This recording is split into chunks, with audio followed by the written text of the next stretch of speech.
La stratégie d'asservissement de la jeunesse pour la cause d'un système reconnu tyrannique mondialement commence à s'effondrer.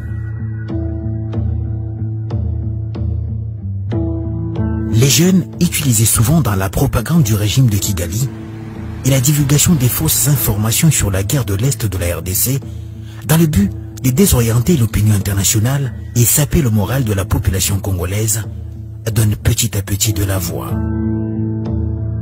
Notre caméra a réussi à pénétrer dans la localité de Bugangari, à l'ouest du Rwanda.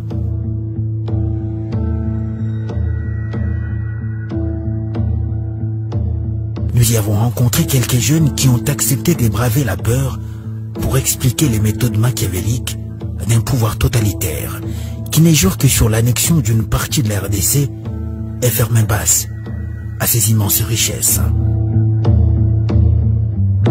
Pour leur sécurité, Gabriel et Moïse ont accepté de témoigner à visage couvert.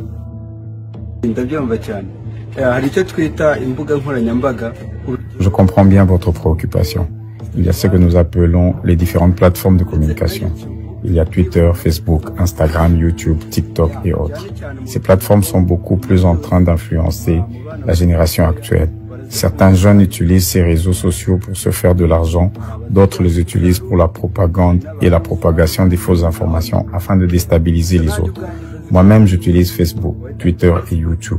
J'ai même déjà été contacté par certains dignitaires pour que je fasse la promotion de l'image positive de mon pays, le Rwanda, parler des actions de notre président et aussi parler de l'aspect positif de la guerre du M23 qui est menée au Congo.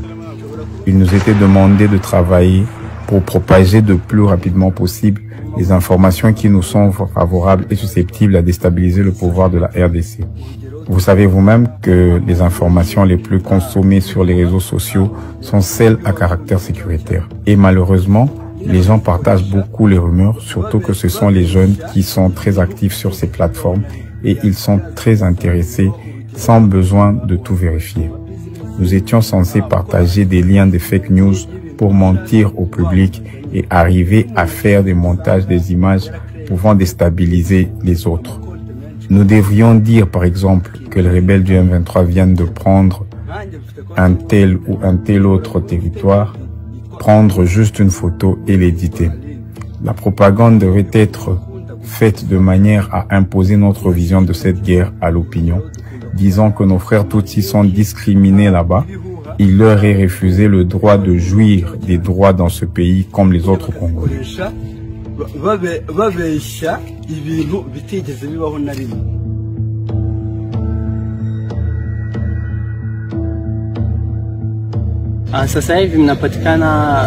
Maintenant là, je suis au Rwanda dans l'entité de Bugangari. Si vous regardez de l'autre côté de notre frontière au Congo, où la guerre persiste depuis plusieurs années, les gens veulent profiter de chaque situation pour en faire du business sur les réseaux sociaux.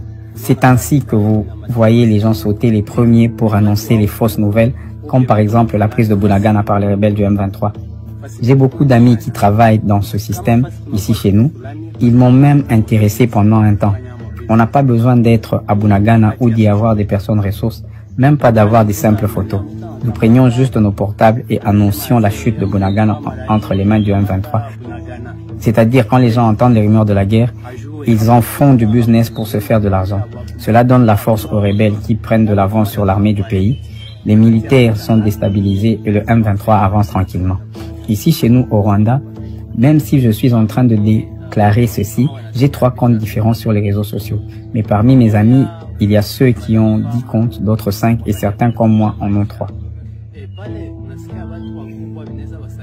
Sur un compte, on s'appelle Gabriel, sur un autre, Jay-Z. Ailleurs, on s'appelle Waze. Pourtant, en réalité, c'est une seule personne qui gère tous ces comptes avec des informations divergentes et qui sont souvent fausses et fabriquées dans des labos.